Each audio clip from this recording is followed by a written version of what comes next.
Hey, folks, the man with the pinky ring and the New York thing. Forget about it. Bad Brad Berkwitt.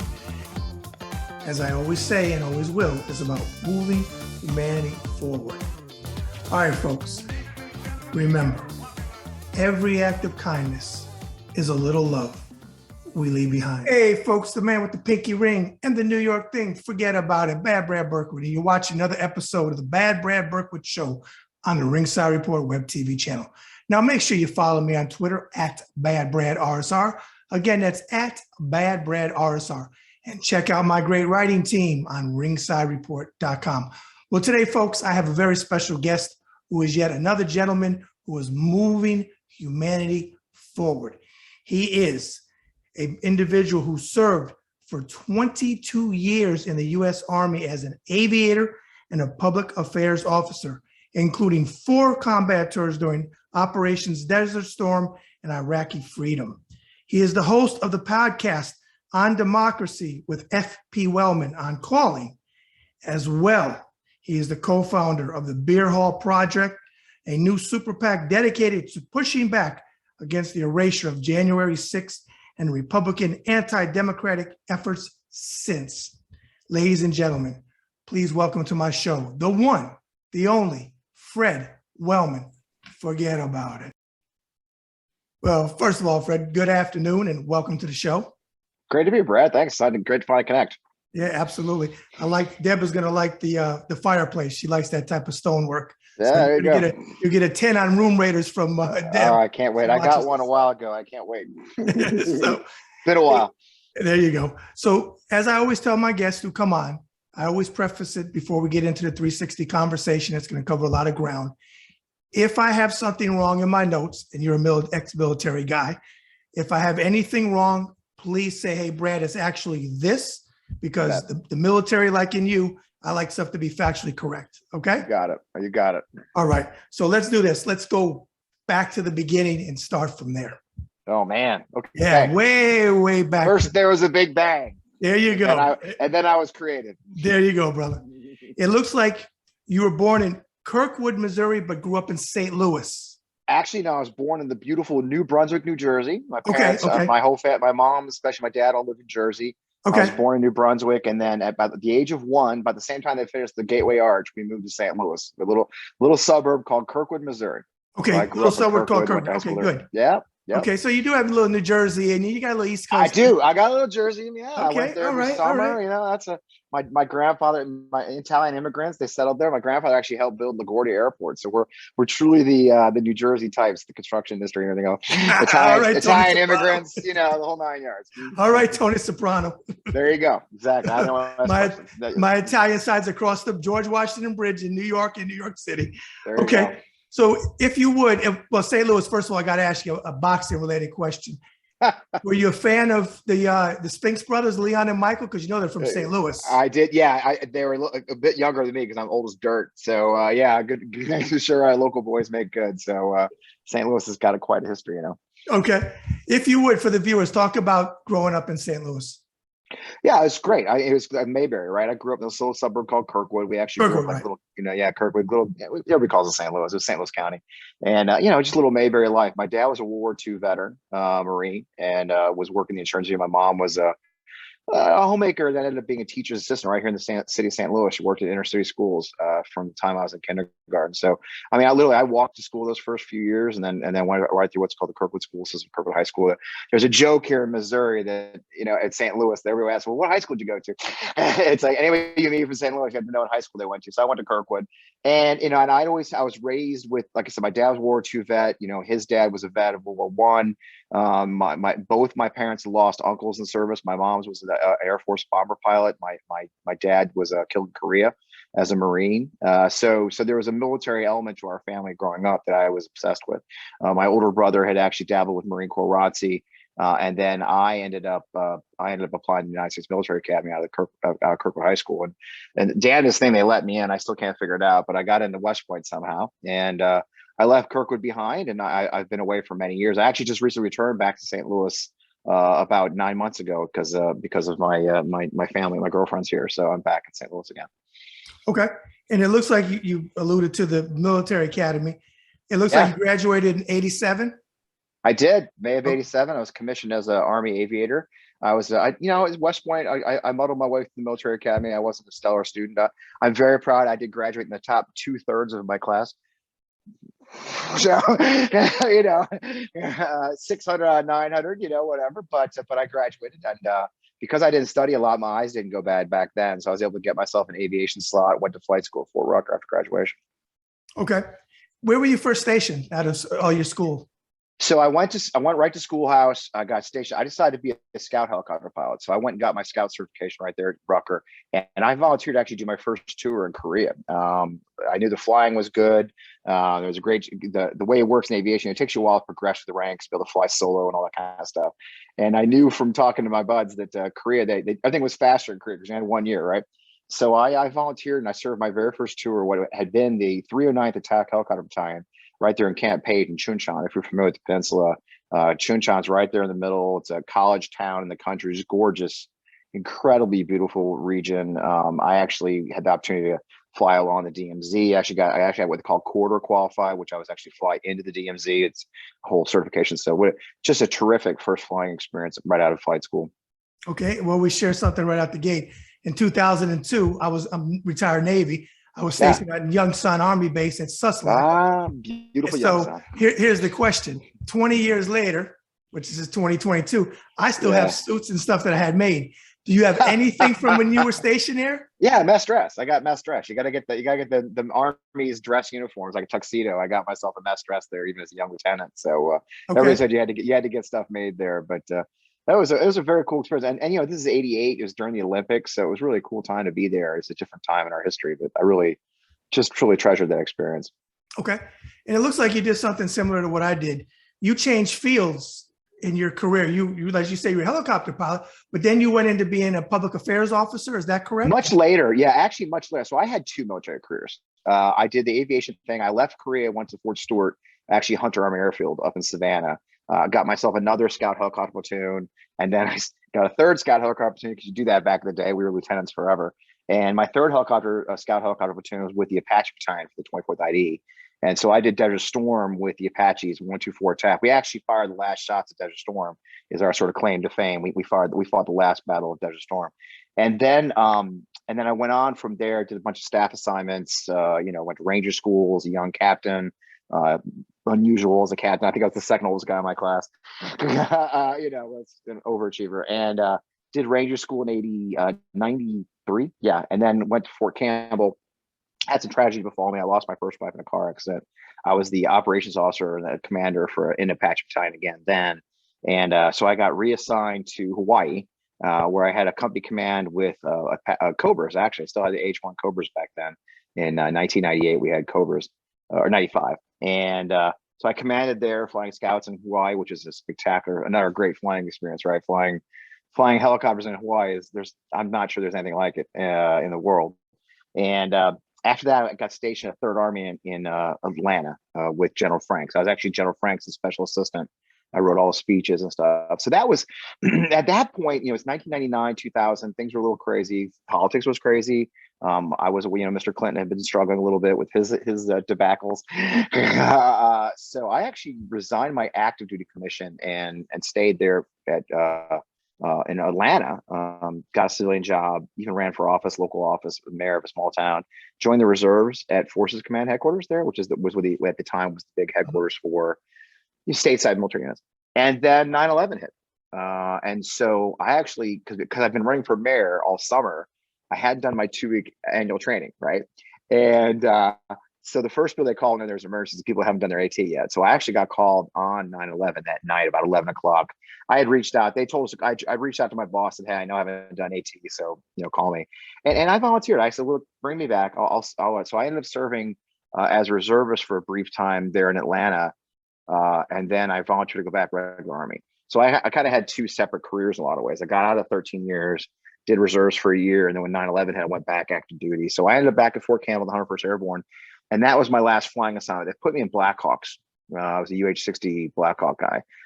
At the time, the 101st Airborne had we had two aviation brigades at Fort Campbell. The Air Assault Division has two. At the time, they were organized like one brigade was like the Blackhawks and the Chinooks and all the lift, and the other brigade was the Apaches, the cavalry, and all. And interestingly enough, in that Apache brigade, they had one battalion of Blackhawks, and their job was all the weird shit. This was, it was like, rescuing down pilots or flying the generals around. It was a general support battalion, they call it. So I became the battalion 3 for that. And they put me in Blackhawks just for that. And then while we were in Iraq for OIF-1, we did the invasion, ended up in Q West, if you're familiar with that base up in northern Iraq. It became famous later during the fight to take back ISIS. But I was actually one of the first people to land at Q West in May of 2003. And, funny thing that happens, Brad, it's like while you're talking to me, is I did a bunch of, I told you I was running for mayor. So we started building schools and clinics and all that stuff back then. If people forget, we did civil affairs. And I reached out to my folks back home to help me, and especially my former mayoral campaign, which I had dropped out of because of 9/11. And they started sending supplies, and then the TV picked it up. I ended up being on TV all the time. And General Petraeus, being the division commander at the time, said, "Okay, that guy can talk on TV. Let's send cameras to him." So like every week, I'd have BBC or Fox News show up at my gate, and I'd take them out to go look at the schools we built or whatever. And so one day I made the anchor on CNN cry when I told her a story about the Iraqis, and General Petraeus, being who he is like, "You know what?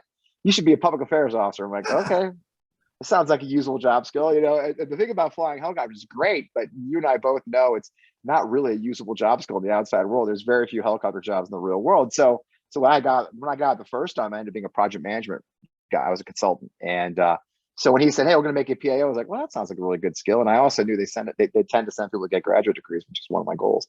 And so I came back from OIF-1 in 2004 and converted over to public affairs. I became the spokesman for the 101st Airborne Division, and then went from there. And two more Iraq tours where I served as a spokesman for a couple of famous generals.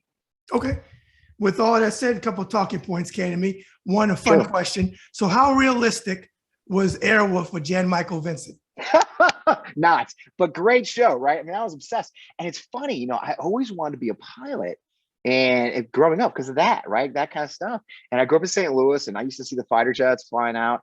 And then I looked at the Air Force Academy, and I was all set to go to the Air Force Academy. Now, this is Reagan, right? We were all, it was the time, the early 80s. And I went to a job fair. My dad took me to a school fair at the arena where the Blues played hockey.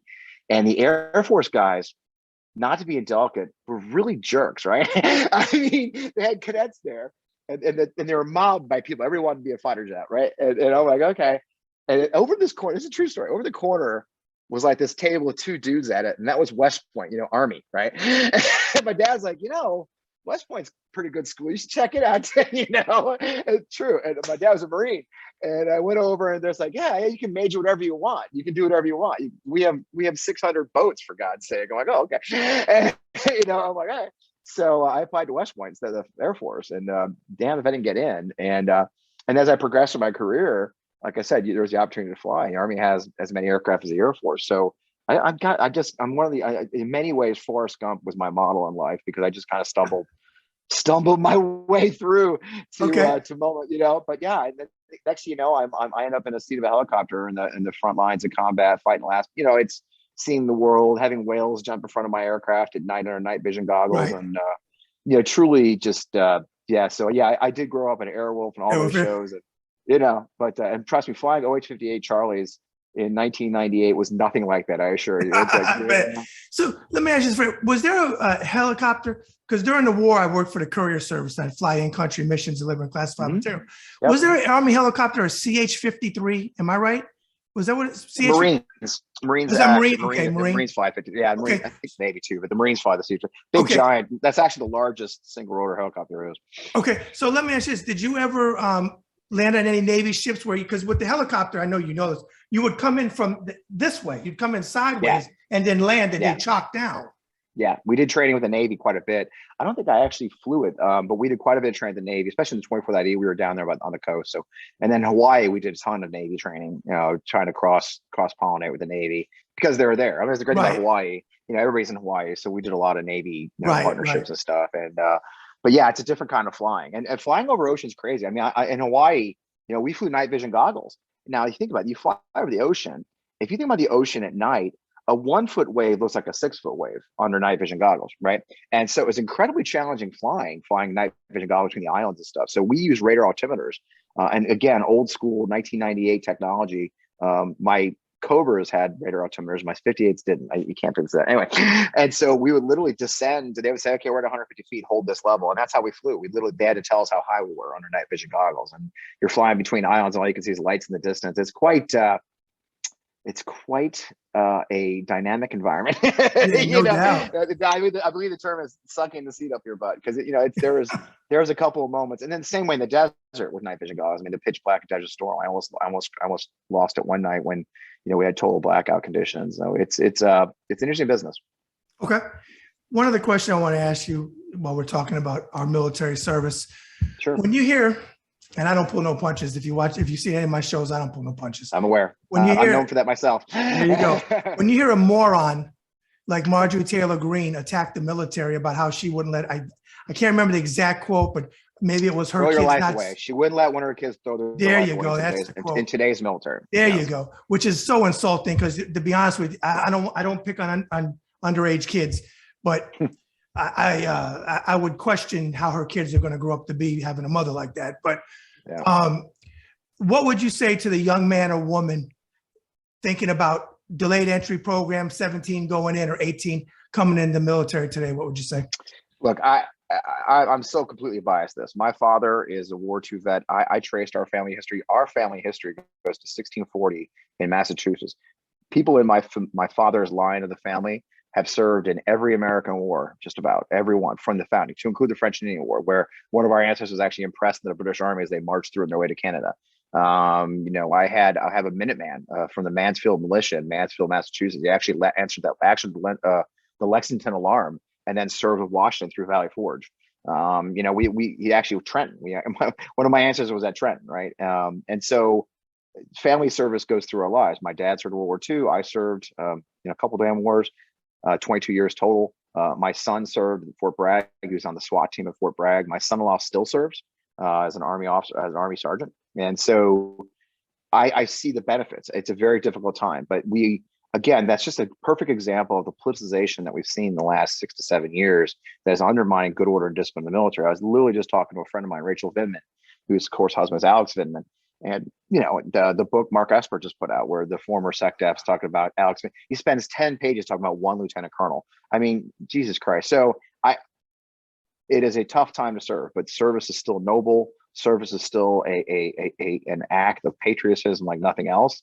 It is an act that will allow you things like a kid from St. Louis, Missouri, the suburbs of St. Louis, to stand in the pyramids one day, to see wondrous things, to sit in meetings with the president of the United States and witness history as a fly on the wall.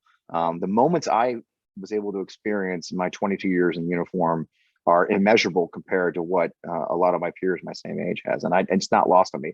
And I'm just very proud that it wasn't lost on my kids. Like I said, my son's serving, and now my son-in-law serving, and hell, even my daughter's dating a soldier now, which is shocking to me. So it is what I get runs in the family.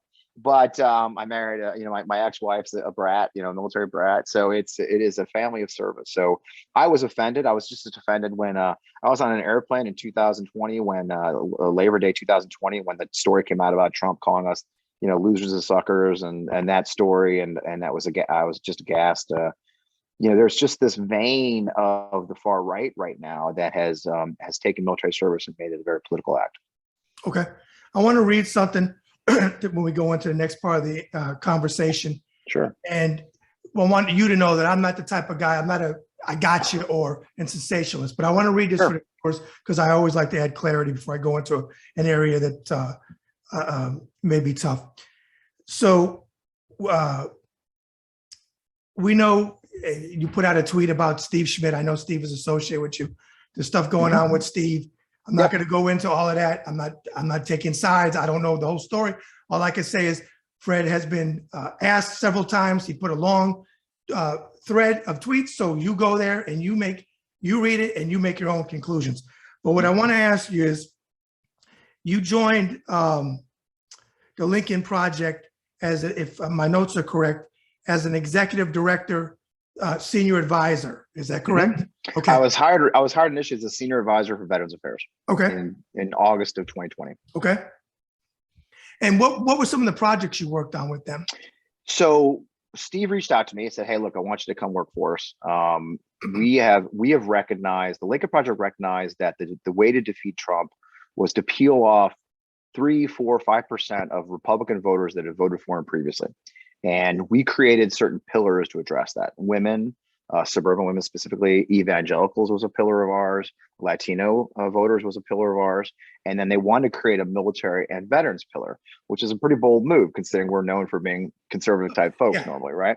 But I knew from my experience as a veterans advocate for 10 years, I'd owned a PR firm for 10 years prior to that, that there was some wiggle room in our business. There are a lot of veterans and military members who were questioning Mr. Trump as a commander in chief, his behaviors and the acts he'd done, from issuing the transgender ban by tweet, right? Those sort of behavior, the embracing Kim Jong-un and of course so this is before the suckers loser story. So I had great disdain. I had not been a fan of Mr. Trump for many years. Frankly, this is the ironic part of your question, by the way, is the whole thing he said about John McCain not being a hero just because he was captured. So I came in and my job was to create a community around veterans and then create content around the veterans pillar. So my first act was I created a military. It was funny. Steve says, I want you to get a bunch of generals. We want our own military council. I got full stop. I'm not doing that. Okay. Because every freaking campaign's got generals, right? Generals are great, but that's just, we've been fighting war for 20 years. This is a generational conflict, right? What about military spouses? What about veterans? What about disabled veterans? What about Blue Star moms? What about Gold Star moms? These are people who've been affected by Mr. Trump's behavior. So when I created my veteran and my military advisory council and team, about 20 of us, that's what I did. I brought in entrepreneurs who were veterans. I brought in family members. I brought in Gold Star moms. And so I wanted to create a picture of what America's military truly was. And so we did that. Then we started holding some town halls. We informed people about the thing, and then we started creating ads. I created a couple. I actually created about 3 ads under my Lincoln Project work. My first one was with Sully Sullenberger, which was right. He was really angry about. He was very angry about the suckers and losers story. So I reached out to Sully, said, "Hey, Captain Sullenberger, would you consider doing an ad with me?" We partnered with Vote Vets on that one. My good friend John Soltz at Vote Vets. Sully did a very powerful ad. We actually won a bunch of awards for that one because it was a good ad. He was just saying, "Look, this isn't who we are." I did an ad with the Vindmans, Rachel and Alex Vindman. I knew what they had gone through under Trump when they were viciously attacked for what was doing the right thing. I told that story from Rachel's view of being a mother who was trying to protect her family and they were getting death threats because her husband stepped up to serve. And then my final ad I did right for the election was Mark Hamill of Luke Skywalker, where Mr. Trump was talking about, he was urging people not to count votes except on November 3rd itself. Well, I know from my own experience that most military votes are not counted by election day. Every state has a period where you can have military ballots. Mm-hmm. And remember how bad the Postal Service was. Remember, people forget how bad the Postal Service was. Yep. And so we knew that many military service members overseas would not get their votes in on time. And so we did an ad basically explaining where absentee voting, absentee balloting came from the Civil War. The first absentee voting came from the battles of the Civil War. So I wrote an ad. And I recruited Mark Hamill. God bless him. I did a thread about that on Twitter the other day, as a matter of fact, May 4th, about Mark stepping up and narrating an ad for me. So that was a lot of my focus. But we knew. Oh, and then the really revolutionary stuff. My friend, my colleague Kurt Bardella had a great idea that I take great credit for, and that was a bold idea. Say, hey, let's put ads in Military Times and Stars and Stripes. Let's go right at it. And people thought we were crazy. But we did. We placed ads on Military Times and Stars and Stripes saying, look, this guy does not share our values. And if you look at the result, I can't claim credit. I mean, the thing about Lincoln Project is we never said we did this. We said we were part of a coalition of organizations that were fighting and of course, the Democratic campaigns. But we do know for a fact that the percentage of votes that Trump got the second time versus the first did go down. So I'd like to think that maybe our work had an impact on that. I hope it did. Okay. And what made you step down and why? So I became the executive director on January 6th. January 6th hit, and I actually, so after the election, we were all on contract. I was a contractor then, to be honest, until the end of January. And of course, the runoffs came up in Georgia. And I said, hey, I want to help. You know, I'm an old soldier. I don't just, you know, get paid to work. So I helped in Georgia a little bit. One of our colleagues was leading the effort there, Nate, and I helped him. I worked with our friends at Midas Touch and others, try and get out the vote. Mostly get out the vote. You know, in a 6-week runoff, there's not a lot of time. So we did the vote, and then January 6th, and I knew I wanted to do more. So my colleague who had been the executive director was going to rotate out. She wanted to do other work. So I volunteered. I knew they were searching for an executive director. I put in my name for the job, to step up to be executive. I've been a CEO of a firm for a company for 10 years at that point. My feeling was that the organization was going from a campaign to a long-term business, and that's my jam, you know? So God Now, bless we still talking Lincoln Project? Long Yes. Okay, go ahead. Yeah. So yeah, the board of directors of the Lincoln Project accepted my name, and I became executive. I took over on 1 February, which, if you know the history of the organization, which has had challenges, that was the very first day that the New York Times came out with the story about one of our co-founders and his misbehavior. So I started, my very first job was within a crisis communications issue, which then 3 more came out. So I had to manage the organization through that crisis. I launched investigation. I launched multiple investigations. I oversaw the investigations. I had a massive changeover in personnel, and it was a very, very challenging period. So are you still with it, Fred? Are you still with the Lincoln Project? No. So I stepped down as executive director. Okay. Once we got done with that crisis, the board's only 3 people now too. So they kind of like, hey, we can manage this ourselves. Like, yeah, I agree. And, you know, we were overmanned. And so I stepped down as executive, went back to being a senior advisor. But what happened was I ended up getting some work in the political world and some other contracts. I thought, you know what, maybe it's time for me to break. So I left officially in February, beginning of February, January. And I'm no longer with the Lincoln Project. Now, So this I year, Fred, or 2021? This year. Okay. About it's been almost 6 months now. Okay. And who runs Lincoln Project now? Well, you've got the board of directors of Reed Galen and Rick Wilson, and I think some other folks just recently joined the board. So they're really the managers that run the thing on a day-to-day basis. Rick, of course, is a creative genius, coming up with a lot of the ads and the creative. But you've got a wonderful staff there, led by a couple of great folks who I have a lot of respect for. Okay. It's still going strong. It is a smaller organization than it was during the campaign, but still able to punch above its weight. Okay. Now it looks like early into the pandemic crisis, you served as an administrative chief of staff of a COVID field hospital in New York City, staffed by military special operations veterans. Is that correct? Yeah, it was a really great experience. Okay, talk about that. So I had a firm. I mentioned I had a PR firm. We focused on veterans issues. Well, and we were doing great. We had some struggles for a few years, and then things were coming back. In 2020, I was really optimistic, and then there was a global pandemic, and and my optimism was proved to be for naught. And so we had a bunch of nonprofit clients, but things were pretty quiet. If you remember how things were in those early days of the pandemic, we all went home and things were kind of quiet. So one day, a friend of mine, who was a nurse out of Canada, actually, but she's a Gold Star spouse, lost her husband to suicide, unfortunately. But Kate Kemplin is her name, Dr. Kate Kemplin. She's a nurse doctor. So Dr. Kemplin reached out to us, hey, weird thing, I'm driving to New York right now. Me and Missy Givens, retired colonel, just retired from the Army, a doctor, we're setting up a field hospital under the New York Presbyterian hospital system. New York Presbyterian has 8 hospitals in New York City. Overwhelmed with COVID patients. We're talking April. So it was crazy, right? And so New York Presbyterian had made a deal with them that under the emergency order that Cuomo had issued, we could bring in even former military members or anyone with any kind of military training. And if they worked under the supervision of certified doctors and nurses, they could treat patients. That's how they needed help. Okay. And so they had come up with this brilliant, Missy and Kate came up with this brilliant idea to recruit special operations medics from all the services, Navy SEALs, Army 18 Bravo, all the different services, para rescue guys from the Air Force, anybody who was a medical person from the Special Operations Committee, to come to New York and work for New York Presbyterian. So the funny part is, like many of these operations, because there's a crisis, I do love crisis, that's my jam. She's like, Fred, the one flaw in our plan, we don't have any admin people. And apparently we're running our own hospital. I'm like, oh. And I said, well, what are you looking for? She was asking if I knew anyone in New York. And they described what you and I would recognize as the executive officer, right? Either battalion executive officer or a ship executive officer, right? Like the guy who kind of makes the ship, makes the joint run and make sure people are eating, the guy that kind of runs the ship. Not number 1, but number 2. And I said, sounds like you need a battalion XO. She goes, yeah. So if I did that in Iraq, it'd be fun. And I hung up the phone. I called my girlfriend, where I'm now living, and I said to Heather, I said, here's what they're looking for. She goes, yeah, that's you, dude. I'm like, I'm like, that is me. She goes, and you're bored out of your skull and your company doesn't need you for the moment. I'm like, that's true. She goes, you should do it. I'm like, why not? You're right. I should do it. So I called them back and said, would you take me? And the idea was I would go up and be just like the project manager to get things built. And so I drive to New York City, just get my car from Richmond, Virginia. I drive to New York on a Friday, get there about 3 o'clock. And they're frantically building a hospital in the bubble, one of those inflatable bubbles over the athletic fields at Columbia University. And God bless New York Presbyterian. They've built an actual hospital. We even had our own oxygen farm.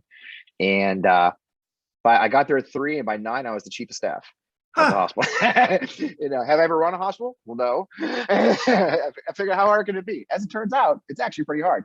But New York Presbyterian was fantastic. We had incredible support from them. We had almost 200 staffers show up that I had to, I mean, you name it, from transporting them from the airport to the hospital, the hotel, getting them fed, getting them into shifts. It was an incredible team. And I sort of just was the guy that took credit for all the good people's work, which is what every good leader does, right? So I did that for, I was going to do 2 weeks, and then Missy's like, oh, can you stay till the end? I'm like, sure, why not? And so I stayed in New York for about 6-7 weeks, almost till Memorial Day. And just an incredibly rewarding experience. I mean, that was the early days. We would go to the morning health system meeting for the whole New York Presbyterian. I would sit in on that call, and every day we're learning something new about this disease. I mean, we know it now after 2 years, but then it's like, what's COVID toe? Or, hey, you know what? We're starting to think this is a neurological disease as much as a lung disease. Because we have people with COVID brain where they're scrambled. We were seeing people come out of the hospital looking like they'd aged 20 years. It was a shocking experience, but one of the most rewarding professional experiences I've ever done. There was a moment in time, and they needed help, and I was able to find a way to help with the skills that I had available. So it was a great experience. I want to go back to something you mentioned, because it really fucking pisses me off, and I got to curse in that one. You mentioned Gold Star families, and I put Gold Star families are over here. They're untouchable. I don't care what I used to work with TAPS. So okay. They're untouchable. I don't care if they're Democrats. I don't care if they're Republicans. I don't care if they're atheists. I don't care if they're Muslims. I don't care what they are. They're by themselves. When that son of a bitch Trump, I know you say Mr. Trump. I'm not saying that's your BA. That's your public affairs officer training. It is what it is. When Trump attacked first the Khan family, and then the Johnson family. Yep. Okay. And Kelly. And I'm saying Kelly, I'm not saying General. Oh, he's a true believer. Kelly stood right there when his son, as you know as well as I do, died. So he's a Gold Star family member too, because he lost his son. What did his son step in an IED or something like that? I can't remember what it was. I believe so. Okay, I may be off a little bit, but his son was killed on active duty. When he stood there and let Trump, and I absolutely believe that Trump told the widow that he knew what he signed up for. You rotten motherfucker. That's the worst thing you could say to somebody. But you mentioned Senator McCain. Yeah. I know what Steve wrote and all that stuff. That's fine. People, you believe what you want to believe. You make your own conclusions. But what I will say and what I will stand by is that he was in Hanoi Hilton, and he was a war hero, and he was captured. And when you mentioned about Trump saying, I like when he told Frank Luntz that, I like my warrior. And for Frank Luntz to be shocked, and we know how shocking Frank is, to say, really? Did you really just say that? Yes, I did, because he's a cocky, rotten, you know what. Right. But as a military member at one time, and having worked with Gold Star families, when you hear stuff like that, when you see a candidate and then a sitting U.S. president attack a Gold Star family, and then a general who sits there and says nothing, everybody wants to say, oh, General Kelly's a great. No, he disrespected his service, and I don't care. So he doesn't get respect from me. But when you hear and see that, how does that make you feel? Oh, fury. And there's two parts to my answer. Number one is, people ask me all the time, when did I finally leave the Republican Party completely behind? Because I had been a Republican, like Amanda said, that was just how I was raised that way. And I had been slipping out of the party for years. I've always been pro-choice.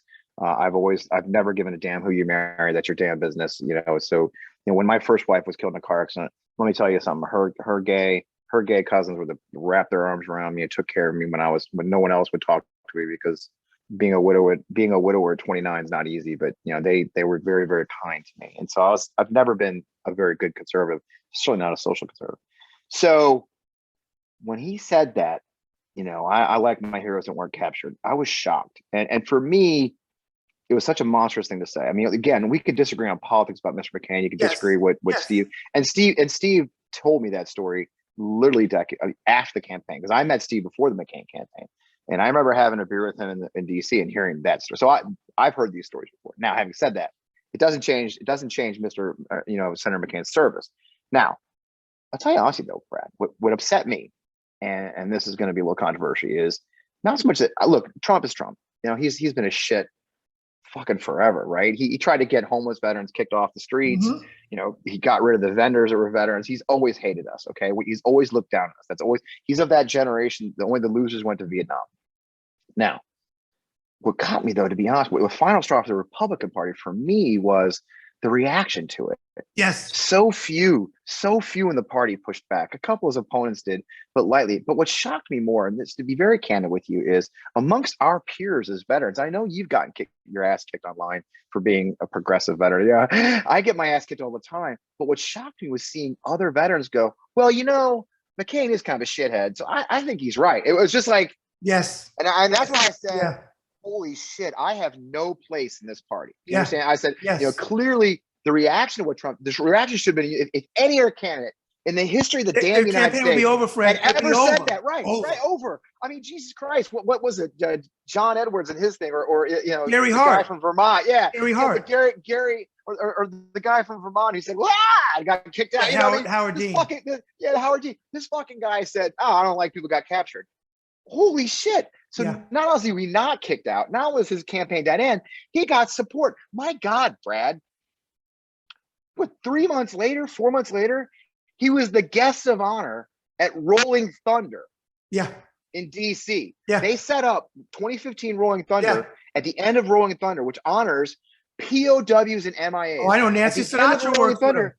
Yes. At the end of Rolling Thunder, they went to the Lincoln Memorial, put a stage up for Trump, the candidate, to speak after he smeared POWs. And that's why I was like, holy shit, man.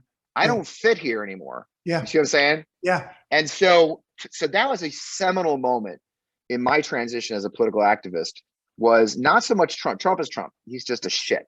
But how that's when I knew the party had been flipped. That we were in very, very dangerous territory, right? That they accepted this comment from this man, and not only did they freaking not abrogate, you know, kick him out, they raised him up. And so that was it. Now, second part, Gold Star Homies.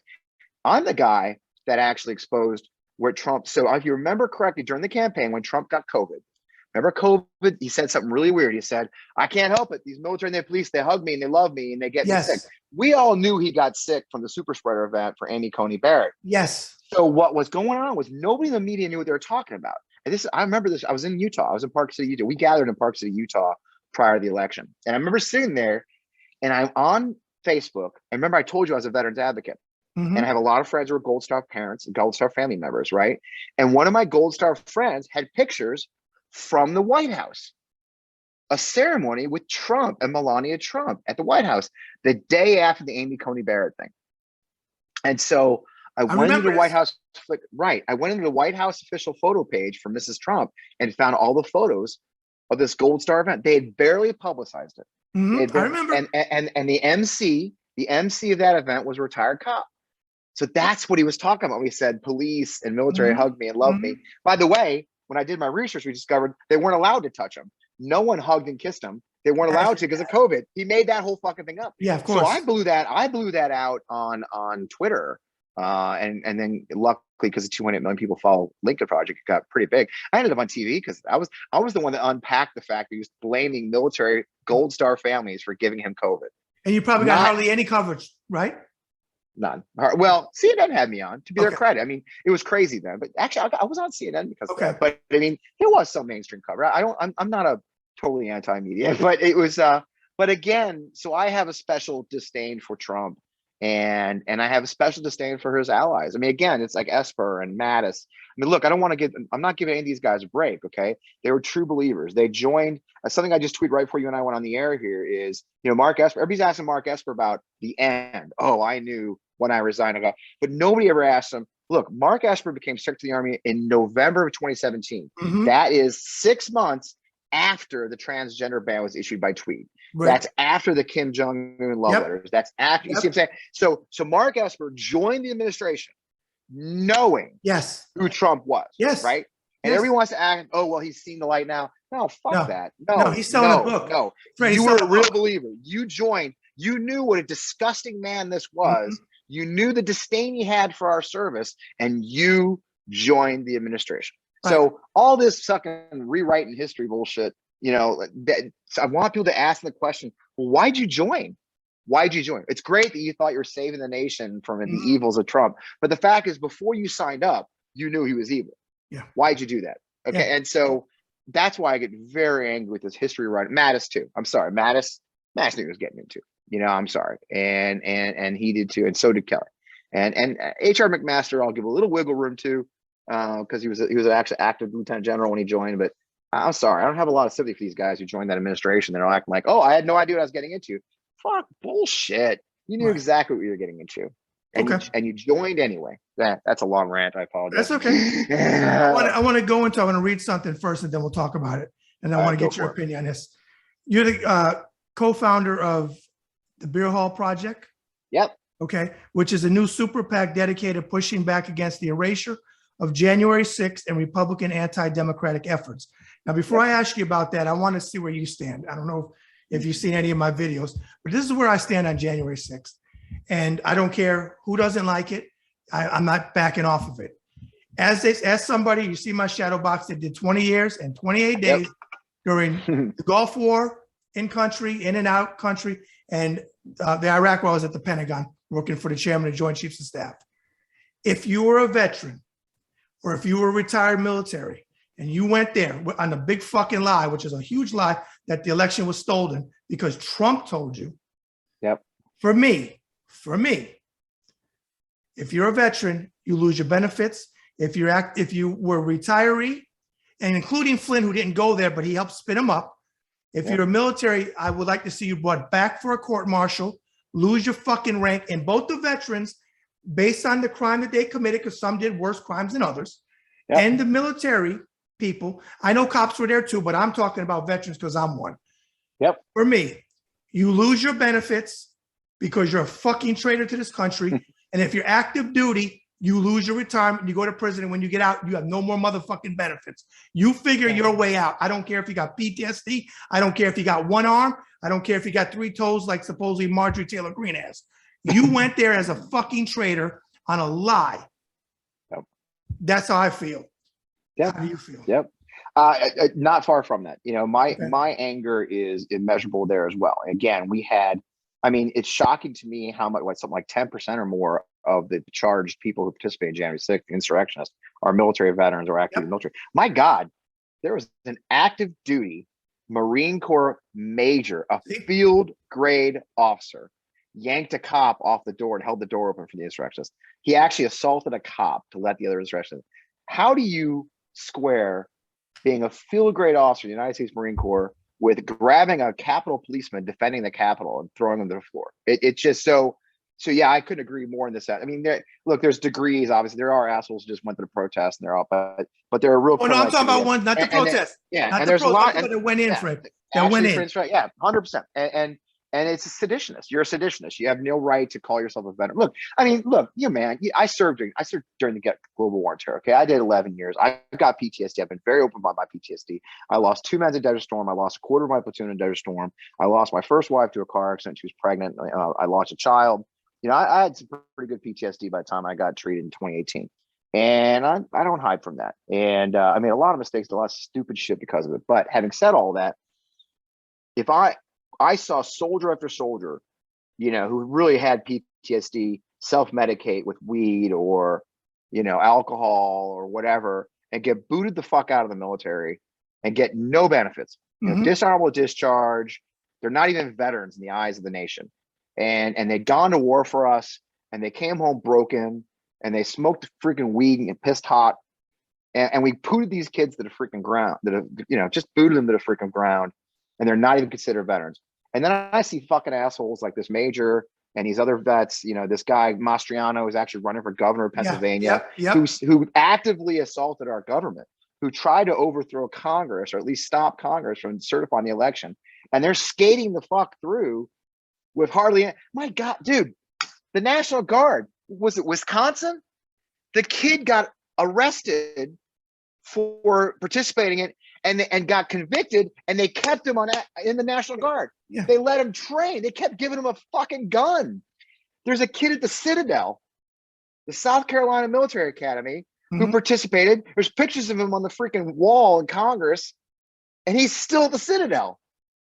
And the motherfucking kid actually put into the court to get permission to go to Europe on a national security fellowship, where we would have been visiting military bases that need to have a security clearance to get into them. Unbelievable. Our system is deeply, deeply flawed. I tell the story often. 2007, I go to grad school. I go to Harvard, and while I'm in grad school, I remember I had that break in service, right? Yeah. So my TS was coming due. All my shit was fucked up for years, right? My paper was jacked forever. They couldn't even find my military records for the first year I was in, and so my clearance got jacked. So while I'm at grad school, the little guy in sneakers at Fort Jackson, South Carolina, that had my papers, decides that I'm not. That I submit my top secret. There's two things I did. I'm very honest about this, and it's been published. I got mobilized in 9/11, lost everything. My wife lost her job. I lost my job. It drove me to bankruptcy. Yeah, I got bankruptcy. Right. And then the two, while I was at Harvard, I basically lost my shit and finally went to therapy. So, being a good little soldier, I wrote both these things down. Yeah. On the SF-86. I lost my TS. The guy at Fort Jackson pulled my top secret clearance. I was supposed to deploy to Iraq in 2008 or 2007 as soon as I graduated, and they pulled my deployment orders because didn't have a clearance. Okay, because I got therapy for PTSD, and returning to the Army broke the bank when my wife lost her job. My wife was a flight attendant, my ex-wife. That caused me to lose my TS briefly. By the time I got to the Pentagon, the lady's like, this is bullshit. Stamp. Here's your clearance, right? Literally working in the Pentagon. But my point is, Tulsi Gabbard is on TV smearing the president of the United States. This major is still on active duty after assaulting a police officer at the Capitol on camera. This young man in Wisconsin is still in the National Guard. This fucking kid's still at the Citadel. All these veterans, like you said, are still getting their veterans benefits. Michael Flynn, the worst. Michael Flynn, right? Okay. And so we have a problem. Okay. Yeah, we do. That the military can't decide how to fucking enforce the regulations, right? And how they should. And they're so desperately trying to not hear political, they've become political. Yeah. And then again, I'm friends with Alex Vincent. Look what happened to Alex Vincent. What a bunch of horse shit. The way he was treated. Right. And anybody who tells you he was treated well is full of shit. No, and I heard inside stories. Anyway, and like you just said, you as well, you had Trump. And I lost an associate of mine over this because he told him to go fuck himself because he never served. This fucking guy never even served a day in the Salvation Army, let alone the United States fucking army, is telling me that it's okay for Trump to put military on Black Lives Matter protesters. I'm like, that's not what we fucking do. That's not what we do. Which now is coming out. That's not what we do. But of course, and they refuse. It's outrageous. Right, and they refuse. Or that helicopter. Remember that helicopter incident that night? Holy shit! Yeah. Dusting off peaceful protesters in Washington D.C. Yeah. That's stuff I did to Iraqis. Yeah. That's how I pushed prisoners of war back when they were trying to, it's like not to American civilians in the streets of our capital. Right. Yeah, but they don't know. If you would talk briefly about the beer hall project that I mentioned. Yeah, I love it. We're just getting kicked off. We're still building.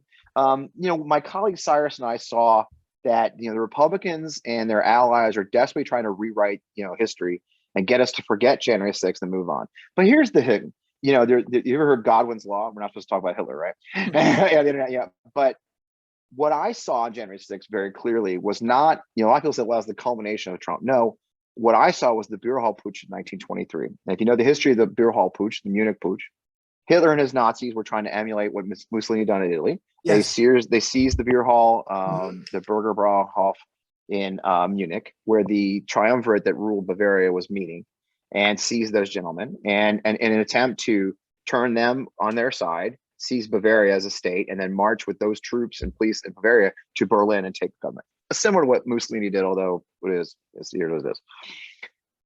Fortunately for history, in a lot of ways, or unfortunately, interestingly enough, by the way, von Ludendorff, the general, was his ally in that, but that's a whole other thing. They failed. The Bavarian leadership turned on them, deployed troops and police the next day, ended up shooting killing 16 Nazis and 4 policemen, thus ending it. Well, what happens after? So everybody thinks that's the high water mark. What happens? Hitler gets kind of arrested and then kind of tried. He becomes more famous during the trial because they tried him purposely in Bavaria in a friendly court. Mm-hmm. The judges had to convince one of the judges to even convict him. He wasn't going to convict him. And then he sends him to prison for 1 year in this luxury prison where he actually wrote Mein Kampf and had his guests, Goring, all the guys come visit him every day. He literally had guests, like a suite, and became more famous. He comes out and he decides while he's in prison that violence, the overthrow of the government, wasn't his path to power. That what he would do instead was manipulate the weak levers of power and institutions of Weimar Germany. And so then he becomes a politician and he starts working it. He works it with Hindenburg and everybody else. So what happens? 10 years later, after doing all this, he's appointed chancellor. Then he got like 30% of the vote. He gets the chancellorship. A month later is the Reichstag fire, which was done by the Nazis. A month later is the Enabling Act, which essentially makes him a dictator. And thus we know what happens after that in 1933. And so what we focus on the Beer Hall Project, the reason we've named it very bluntly the Beer Hall Project, is that period from 1923 to 1933, where the Nazi Party and their allies laid the foundations to overtake and get rid of the democracy in Germany and take over. And so we stand by and we get beat up for it a lot. That's where we are now. Okay. January 6th was not the culmination. What there was practice. And they learned. And that's why you see voting rights legislation being rolled back. That's why you see education bills being rolled out. That's why you see othering of people, the transgender othering, just like they othered the Jews, they othered the Bolsheviks. You see the violence in the streets. Germany, he unleashed the SA to attack the Bolsheviks. So everybody's like, oh my God, we got unrest in the streets when they were actually creating the unrest. Mm-hmm. Right. So he would release his brown shirts, and then the Bolsheviks would come out to fight him back. And it's like, oh my God, look, the Bolsheviks are attacking us. Does this sound familiar? Yes. And so, their allies manipulating the media, creating their own media. He created his own newspapers. Okay. These are all the things that happened in 1920s Germany. And when I describe them to people in audiences, they go, fuck, that's Trump. That's happening here. Yeah. Fox News, OAN, right side broadcasting, Trump. That's the Republican Party and placing people governors, telling us they're going to throw elections out. They don't like them next time. Yeah. We are there. We're in that period. And I tell people, I challenge people all the time. If you say to yourself, man, if I'd been around in 1930s Germany, I wouldn't have let them take over. And I always say, well, congratulations. Here's your chance. Because here in 2022, the exact same damn thing's happening, and we can't bury our heads in the sand and act like it's not. Right. And so that's the concept of Beer Hall Project. We're going to remind people of the historic analogy and push back hard on that. That's why our symbol is Josh Hawley's little fist bump, because there was a party in power that supported that insurrection and the paper and the political coup, and still does. The paper coup is not over. I'm telling you, man. I know. The paper coup continues, and we know and we ignore that at our peril, and we are. And unfortunately, but Fred, I gotta piggyback on what you just said. But what's sad is that you just said the 1920s. The 1920s didn't have Twitter, Facebook, social media, correct? All the channels that we have now, correct? Okay, where people are like, I know a lot of people say, oh, they're brainwashed. They're completely brainwashed. I don't always buy that shit. They're completely brainwashed. I always say, I use this analogy. For somebody says, well, my Aunt June, she's 86 and she watches Fox News and she's brainwashed and she likes Trump. And I'm like, no, I have to be honest with you. This is just me talking. I have to be honest with you. When Aunt June, in my opinion, was 36 years old back in the day, she hated the same fucking things that she hates now. And she didn't have somebody like a Trump that came along, or like the Republican Party that made it cool, or that you could speak about it like you do now. So really, it was inside of Aunt June all the way back then, 50 years earlier. She just didn't have somebody that was a vessel for her that she could follow whatever views. That's how I feel about it. But I want to, you've been alluding back and forth. And I want to read something. We don't have to go too much in detail because we talked about it, but I want to read it for the viewers because you brought it up. So on July 26, 2017, Donald Trump tweeted out, and this is another reason why that fucker never needs to come back on Twitter. And I don't know what Elon Musk is going to do or not do or whatever. Oh no! While you and I are talking, yeah, Elon Musk just said he'll put Donald Trump back on Twitter. Did he just say that? Yeah, look at my news. You see my news alerts? Yeah, those are my news. Those are my news. I'm like, you know what? I'm Johnny Carson. Remember Johnny Carson? Yeah. He's a great comment. Elon Musk says we reverse Twitter ban on Donald Trump. Of course, there you go. So now you know. There you go. So fuck you, Elon Musk. So July 26, 2017, the sitting president of the United fucking States tweets out, transgender individuals to serve in any capacity in U.S. military. Our military must be focused on decisive and overwhelming. Then the next tweet, victory and cannot be burdened with the tremendous medical costs and disruption that transgender in the military would entail. Thank you. Then he says, the note was that it had been only a year since the Obama administration announced that these individuals could serve their country openly, having found after an exhaustive review that the likely impact of the military was minimal. Reporters quickly pointed out that the tremendous medical costs cited by the president amounted to less than 10% of what the military paid out each year to treat fucking erectile dysfunction. So much careful thought had gone into development of the policy with the consensus at the highest level of military leadership, wrote the former U.S. Navy Secretary Raymond Mabus Jr. I cannot recall another instance in the United States military history of such a stark and unfounded reversal of policy. In the instant, no one knew whether the tweets themselves had the weight of the policy. The next day, the Joint Chiefs of Staff declared that no modifications would be made to the existing military policy until the White House issued formal guidance on the meaning of the announcement. In other words, the military told the commander-in-chief, go jump in a lake, wrote the late Charles Krauthammer at the time. You have a sitting fucking president that tweets it out. So he respects the military, but yet today you still have motherfucking veterans for Trump. And I'm sorry, you and I took the same oath as they did, and I do respect service, but I do not, and I will stand by it. I don't give a shit. And I live in the reddest of red fucking states, Northwest Indiana, home of Mike Penis. And I call him Mike Penis because he's a dick. Everybody corrects me and said, is that autocorrect? And like, no, he's a penis because he's a dick. Okay? They don't like that. I won't, Fred, I will not go to a VFW because I will lose my shit if I see a Make America Great hat again. And I can't bite my fucking tongue. I'm a New Yorker. Trump never cared about us. He will never care about us. No. He laughed at us. Like you said, suckers and losers, Gold Star family, attack McCain. But for the veterans after January 6th, who are still with them, your service for me, I'm not speaking for Fred, I'm speaking for Brad Berkwitt, means nothing to me because you have defecated on the oath that we took to the Constitution. You're not upholding the Constitution, and stop fucking telling me that Trump cares about the military, and stop and also stop using the bullshit line that Obama never joined. And I always say, really?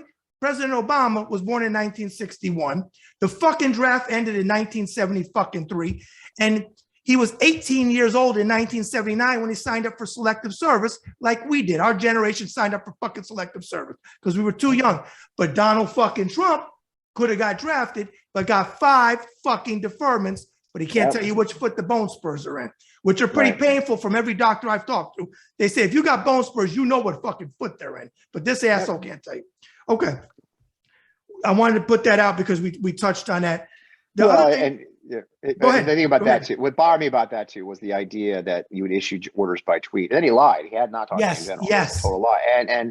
And again, one of the things we fought for at Lincoln Project and I sometimes regret a little bit, but one of the things I kept saying was we need to bring back processes. We need to bring back how it's supposed to be done. You know, and I beat norms and traditions a lot because it's also become a dirty word in my own mind. But we hide behind norms and traditions when we should be doing radical things. But having said that, we used to say that one of the goals we had at the Lincoln Project, and I still do as an activist, is to bring decency to our White House. And what he did was indecent. He attacked me. Look, in a time where less than a third of American military, American civilians, a third of American 18-year-olds can even join the military, be it from health issues, mental health issues, drug, whatever your reasoning being, less than a third. We have a crisis. Only a third of our civilians could ever even serve in the military. We are not in a position to reject anyone who is able-bodied in mind Just serve. We don't have. That's why women need to serve in combat positions, and because we just there's this mythical idea. There's all these people out there just clamoring to join the military, and it's just not true. And we should No. never be. We should not be turning away patriotic Americans who have the physical ability and the motivation and the patriotism to join. And that's why I was angry. Look, Right. I know transgender people. God bless them. And if you can serve, serve. There's no That's reason. And it was all. It's just bigotry. It's dressed up bigotry. It's just bigotry. Yes, but you know what pissed me off the most about the whole thing is you had transgender people that were serving in fucking harm's way, and that motherfucker said "fuck you" to them, and they were fucking true patriots. When this motherfucker is a hatred and never served a fucking day in his family, his coked out of his fucking mind son Donald Jr. didn't serve a fucking day. His father was a racist prick who fucking died of dementia. He never fucking served. The only one that I could find any type of service on, and it was Fred Trump that I think went into the Air National Guard or something like that. Correct. The rest of them haven't served a motherfucking day. And by the way, he was smeared for it. And he was smeared, right? The family basically disowned him for that. Disowned him, right? They called him a fucking bus driver in the fucking sky because he flew planes. Right. How dirty is that? But but here's the thing. And I don't even care that a commander in chief didn't serve in the military. Yes, it's nice to have a commander in chief, but here's the thing. At least respect the military. And you mentioned North Korea. How about this one? And for the viewers that'll tune into this when I post it up on the YouTube channel, this motherfucker was in North Korea inside a building and saluted a fucking North Korean officer. How fucking stupid were you? But of course, nobody says anything about that. No. But if you and I were to do that shit, we'd probably get Article 15. Like, are you fucking that stupid? Okay. It's just this weird disconnection from reality. The number of people want to accept all the disrespect, all the lies, and ignore those lies over their politics. Well, at least he's not one of the socialists. It's like Obama. God. I mean, I was a Republican. I never voted for Mr. Obama. But what I did see was them form an organization called Joining Forces. Mrs. Obama and Dr. Biden formed that. I actually hired the young woman who's back there at the White House now, runs it full time. At the time, she was the deputy director. I hired her for my firm when the Obama administration ended. And I saw with my own two eyes, physically and personally, the hard work that Mrs. Obama and Dr. Biden put into military families and I helped them. One of the last events they did before the Obama administration ended was on homelessness. And I was able to, one of my clients is a homeless organization. I also worked with the Home Depot in the past. I helped them actually organize who should be guests at that thing. And I actually helped them with the agenda. So every time I hear something, oh, well, Obama didn't care. Are you fucking high? Yeah. Are you fucking high? I was literally at the events. Yeah. One of the very last events they held at the White House was for the military people. I went to Christmas, they and it wasn't fake. They were there. Mrs. Obama stayed and talked to us and engaged us. And it just infuriated me. Obama, look, we disagreed on a lot of things policy-wise. No question. But policy is one thing. Policy is one thing. And Biden and I did too. Biden and I still disagree on policy like crazy. There's tweets from 2012 of me bashing this shit at Joe Biden. Let me tell you that the right loves to bring him out every now and then. I never deleted him because like, fuck, bring it up. I don't care.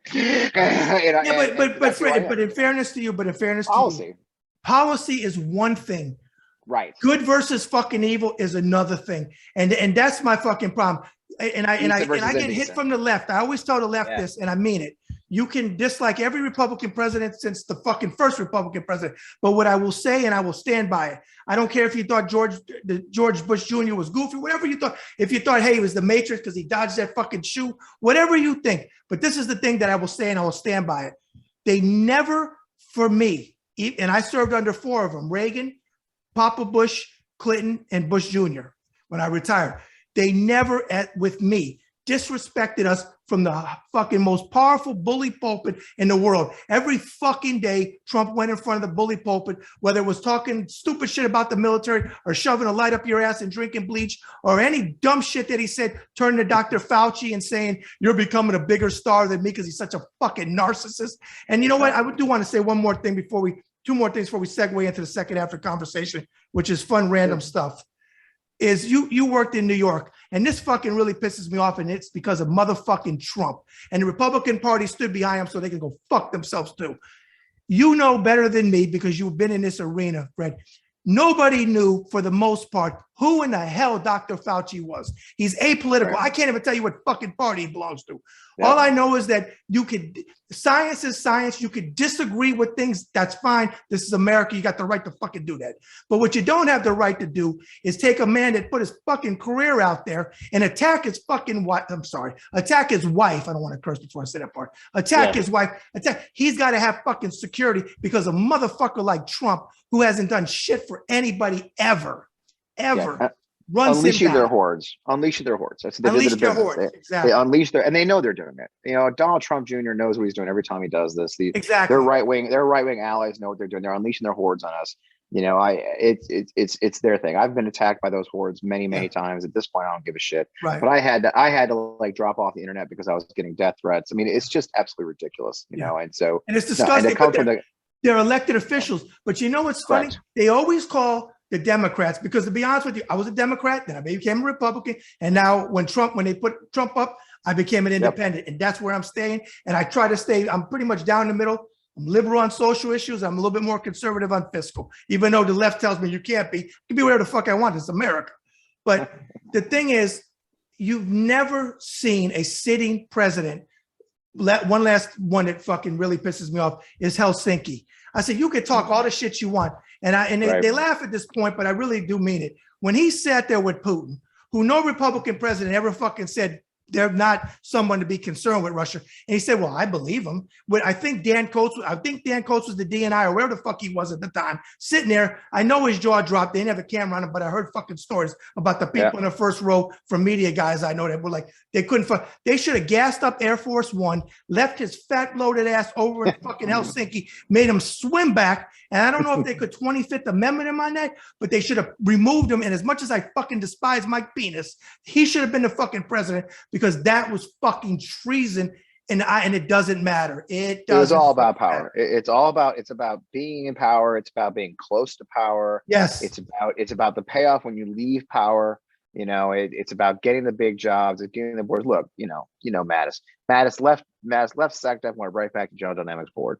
Yeah. You know, didn't lose a beat. Esper is going to go right back on the board. Look, these people are all getting rewarded for their freaking, you know, what they did to the United States government and the United States people. And we keep rewarding them. That's why I've been railing so much about Mark Esper. This fucking guy rewriting his history to make him look like a hero. Like as my friend Rachel said, oh, he's both the hero and the victim of the I saw a tweet. You know, it's like, okay, that's amazing. You know, and again, it is just there's just this lust for power is what drove all those people to do what they did. But you know what? But we're all paying the price. Exactly. And I don't care if you're a Democrat or Republican or in between. When you don't put country over fucking party, I don't care what party it is, then you don't give a fuck about. But Brad, they convinced themselves. They've convinced themselves that they were. And I have friends. I actually helped a friend get a job up there in the VA, and they convinced themselves that what they were doing was saving the republic. That by serving under Trump and being in the administration and implementing his policies, and then being a quote backstop at the worst, which may actually be true, by the way. You know, the supposed adults in the room, that they actually prevented Trump from doing crazier shit. Okay, maybe I'll give you that one. But in the end, it's kind of like what I said about Esper earlier in our conversation. You knew going in what you were getting into. You knew. So to act like you're surprised that he actually came up with some crazy shit, you know, oh, we're going to launch missiles into Mexico. You shouldn't. Why? How can you possibly be surprised by that? The fucking guy's been like this his whole life. And so I do question the ethics of those who chose to go in. And again, I've got friends who I speak to even today when they left the administration. And again, I've got friends who came to the realization. Then you got the more junior people like my friend Olivia Troy and Miles Taylor, but gosh, you know, there's just at the cabinet level, especially in the White House itself, working as personal staff for him. I question what you were thinking. Like, how can you act like you were surprised? You know, when a scorpion stings, you know, when a scorpion stings you, don't go, fuck, I had no idea they sting you. Yeah. Like, no, that's what they fucking do. Yeah. I've had Olivia on the show. Olivia's good people. Yeah, she is. Good people. I want to ask you one more question before we segue into the second half. All right, do it. In your heart and mind, do you think one of the three scenarios is going to happen to Trump? Heavily find it like really going to cripple him, where I never believed he was a billionaire, but whatever money he has. Number two, he's really going to go to prison. Or number three, he's going to be rendered where he cannot run in 2024. The optimist wants to say that he will actually get charged with the crime somewhere, be it Georgia or New York, and that he'll pay a price at some point. The pessimist in me tells me that our norms and our institutions are completely incapable to fucking fight this moment. That we consistently see that the institutions that we rely on are failing us at this moment. So many of the institutions of our democracy are based on people doing, quote, the right thing. The Hatch Act is a perfect example, right? Multiple violations of the Hatch Act. Kellyanne Conway, Ivanka Trump plugging Goya beans on at the White House. Oh, yeah. Blatant acts. And as it turns out, the Hatch Act is a toothless piece of shit, because the only thing that goes is it goes to the head of the executive branch. The president goes, fuck it, I don't care. Nothing happens, right? And so we have an opportunity. What I had hoped, and my disappointment that I have, is that we've done nothing to fix those loopholes. We've gone right back to this pendulum has shifted. Well, and now we got our norms and traditions back.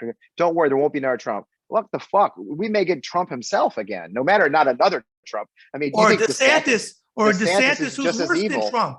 Just worse. And so the idea, because he really is trying to be a megalomaniac fascist, yes. Whereas Trump Trump happens to be one, right? And so I do live in fear that our institutions, to include the Attorney General and the DOJ, to include the ethics departments, to include Congress itself, are completely ill-equipped. I mean, look, what's a perfect example that happened in the last 24 hours?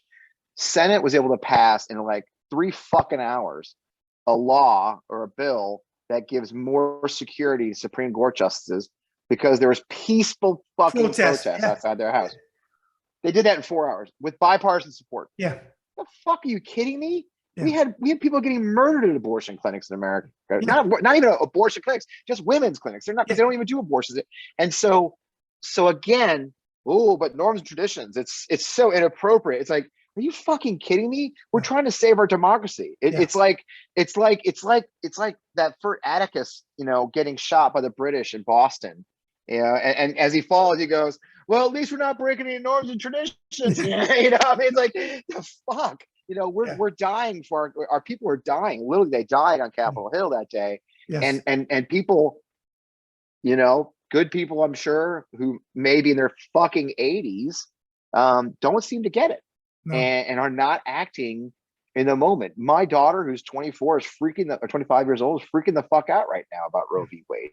Yeah, she's had OBGYN, problems her whole life. She's got endometriosis. She's struggled with these things, and now they're taking away a big chunk of her healthcare. Yeah, and I'm telling you, there's a large segment of our society and our leadership in Washington D.C. and elsewhere who simply is not capable of this moment. And the military is no different, right? Again, why does Tulsi Gabbard have a top secret clearance? Like, well, she's a reservist, so she can say political things when she's not in uniform. Again, that's what I'm saying here. No. I'm not saying boot her out. Now, I do think you should boot her out, but I'm not saying you should boot her out. What I am questioning is the things she say would make me lose my clearance. Yes. I would lose my clearance. Yeah. Where is she getting paid? How does she earn a living? How does she earn the money to go all over the country? Who's paying her? Yeah. These are things that you and I would be asked. Yes. As Joe Lieutenant Colonel. Again, my security clearance is pulled because I went to fucking therapy. Yeah. Okay. How does Tulsi Gabbard have a top secret clearance as a Lieutenant Colonel, going to work at Special Operations Command, once a month? Exactly. Fred, I had to deliver, because the institution's like, well, look, When I worked in the SSO office, I had to deal with people. I had to deliver letters, say financial letters. You got to get this together. The same thing. Right. So it's accountability. Okay. Yeah, it's accountability. We can't have rules for some and not for others. Exactly. Let's do this. Let's segue into the second half of the conversation. Let's do it. What is your favorite genre of movies? Oh, I'm a science fiction geek. I admit it freely. I'm a huge science fiction guy. I can't even make me. I love Star Wars. That's why I'm such a Luke Hamill fan, or the Mark Hamill fan. I love Dune. I mean, I could watch science fiction all day. Okay. Drives my girlfriend crazy. Okay. What's a movie that you could watch over and over and never gets old? Oh shit. Rogue One. I just adore Rogue One, Star Wars story, Rogue One. I just find it, as much as I love the original series or anything else, I find Rogue One is a compact, just lovely story from start to finish. Okay. What is your favorite, or one or two, but favorite if you can do it, TV show of all time? Oh shit, I love Seinfeld. Are you kidding? I quote Seinfeld endlessly. There's horrible people, just horrible people. I just adore the show. That's probably my number one. Okay. All right. Who is your favorite, or if you're working out or whatever you're doing, you could always listen to musical band? This is where we get controversial, right? Okay, so there's an electronic group called Odessa. It's a pair of DJs out of Bellingham, Washington, and they do electronic. It's sometimes dance music, sometimes chill wave, something like that. Yeah. And they're in their 20s, and I'm probably literally their oldest by year age fan. And it's a huge controversy in my family because my son introduced me, my 24-year-old introduced me to them, and I've seen 2 of their concerts, and we're actually going to opening night of their new tour in Seattle in July. So I joke all the time, I'm probably the oldest Odessa fan, but the music is that art rock genre. You and I would recognize it from our generation of Rush. Genesis is my number 2. Genesis is probably my number 2. I just saw Genesis last tour. I've seen them 3 times. Okay, Peter Gabriel or Phil Collins? Yeah. All of them. The whole thing. I mean, okay. I go all the way back to early days. I was a fan in the 70s. Okay. What I saw was that this next generation is Odessa with the light shows, and they come out with a drum line and they have horns, and it's just there's this conglomeration of music and experience that I love. So anyway, yes, Odessa is my favorite band. It's very controversial because I'm in my 50s. I'm a grandpa who likes EDM. Doesn't matter with that. If they make a movie about you, who do you want to play you? Oh Jesus, somebody who's thin. Thin and better looking. I have no idea. I'm a huge oh God, I don't even know where to start. I don't know. Tom Cruise and I are too old now, and he's even shorter than I am. I thought you were going to say something like DiCaprio or somebody like that. No, Ryan. Oh, any of the Ryans would be great. Okay. What is one memorable that comes to you like that? Memorable childhood memory? Oh, easy. My father took me on a trip for 1976. He decided we should see the country's history for the bicentennial. Okay. And so we actually went across the country, and I was actually there. I went to the opening of the Air and Space Museum in Washington, D.C., and we spent 3 days there because my dad loved I've always had a love for flying. And so my dad, in his unique way, he's a very aloof New England child, right? The typical New Englander. But my dad had a knack for figuring out what you loved and then opening that door for you. So some of my favorite memories is just, being there, seeing the wonders of air and space under my dad's tutelage. Okay, great memory. Favorite noise or sound? That is a really weird question. I should have watched. It's funny, from the military, you'll appreciate this. Those giant fans, right? Oh, I know. Did you ever sleep in the big empty barracks of World War II? Yes. Barracks, yes. Right? And they always had one of those giant barn fans. Yeah, big industrial fans. They're freaking huge. Yeah, and I tell you, I slept like a baby with those things. And to this day, nobody, none of my spouses understood why I have to have a giant fan on all the time. It's not so much the wind; it's the noise. It was when you found peace after a crazy day of fucking getting screamed at. You'd lay in bed, you'd hear that giant fan going. You're like, all right, I got peace for a minute. Okay. So yeah, and then second, I have to say my second, which is another one, which is mourning doves. And whenever I hear mourning doves cooing, it takes me right back. Sound takes you a place, and that one takes me right back to my first night my first morning we arrived in Mosul, actually at Key West. So Key West, when we arrived, there had been gutted. All the buildings had been looted. If they weren't bombed, they were looted. And so we took over what ended up being I guess was the Officers Club, I guess. And it was the first time I slept in a building, and I slept inside this little room. There was no windows, and I wake up. It's May in northern Iraq.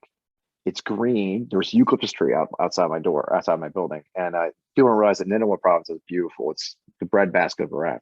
And I wake up to the sound of mourning doves cooing outside my window after marching from Kuwait to Mosul, wow. And fighting, and I wake up, I open my eyes, I hear these 2 mourning doves cooing outside my window. So to this day, the sound of a mourning dove, I always stop my tracks, and always takes me right back to that moment of wow.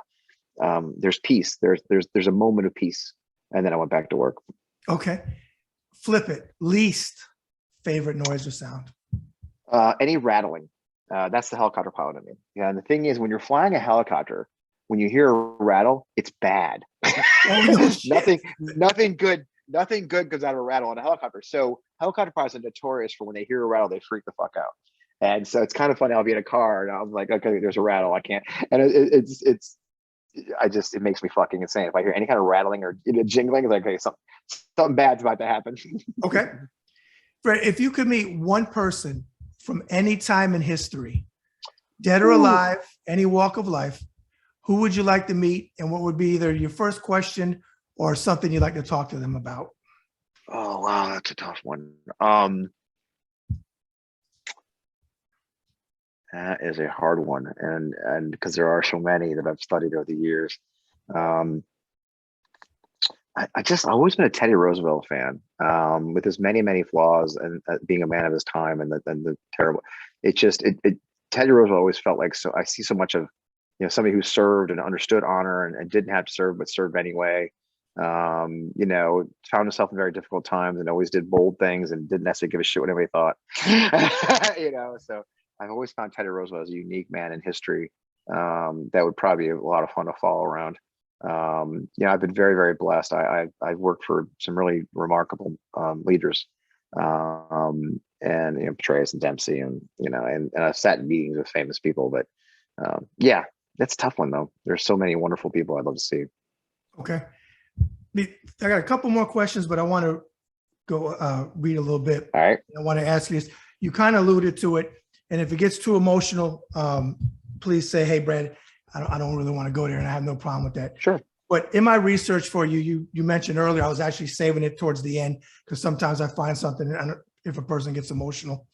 But you mentioned, and I know it was 1994, but I don't care. Sure. In a sense, my sincere condolences. I read your tweets. I can't say that I know how it feels, but I have absolute empathy for you, and I do mean my sincere condolences. You're welcome. And as you alluded to, your wife, Jennifer Hart Wellman, that was her name. Okay. Mm-hmm. Died in a car crash. And I think she was 7.5 months pregnant, I think.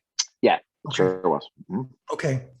You talked in tweets, and what I would like you to do, if you feel comfortable doing it, Fred, I feel she's so important today, a part of your 360. I know it's been many years ago, but you brought her up already. I also read, and I want to say this for the viewers. I also read an article, and I'm going to talk to you a little bit after this, after we discuss. You wrote an article on 30th September 2021, Unfiltered issue number 4, and you wrote a long story. And it didn't just talk about her, it talked a lot about her, but also talked about that officer that was in charge. And I'll get to that in a second because it really resonated with me. But I wanted to give you the opportunity, if you felt comfortable, Sure. Talking a little bit about her. I know you had said when you had a tweet that you really never went into it before, but you did at that particular, I think it might have been 2018. But anything you want to add or say, because I think she's really relevant to who you are, where you went, no, that's great. Whatever you want to talk about. Yeah, absolutely. Jennifer was she was a junior at Mount St. Mary's College outside of West Point when I met her. With classic West Points, when we met at a tailgate party after a football game, and which is about as West Point you get. And she's from Albany, New York. Lovely woman, one of 8 kids in a giant Catholic family, second to youngest. The definite middle child of the family, though. The middle children are always the craziest, and but they're peacemakers, and they're just. And Jennifer was just this vibrant young woman, just Irish girl, a little strawberry blondish, brunette, little button nose, and I just fell madly in love with her. And we dated throughout West Point, and then I was a year ahead of her, so I left West Point, went to flight school. She started in her year, and we actually broke up. She dumped my ass because she didn't want to be engaged as a junior in college or so. And so I actually one of the reasons I went to Korea was because of Jen. I wanted to get away from, because she kept calling me anyway. I was like, look, I gotta get away from your ass. We didn't have cell phones then, so I just had to go to the other side of the world. and then when I got back from Korea and I was at Fort Stewart, we connected again, and she was struggling. She was living home with her parents. She's like, it wasn't easy after graduating college, and I bring her ass down to Savannah and visit. So she actually drove down to Savannah, and we had time of our lives. Like we never left. And she left, and it was perfect. And when she left, she goes, "Well, I'm going to go back." I said, "Well, I'm not doing long distance relationships anymore. I'm done with that shit." So, so good seeing you, And she went back to New York and said, "Hey, do you want a roommate? I'm going to move down with you." I'm like, "All right, great, come on down." And And so I went to get her a couple of months later, and her dad was very angry. He's a traditional Catholic Korea veteran, matter of fact, Air Force.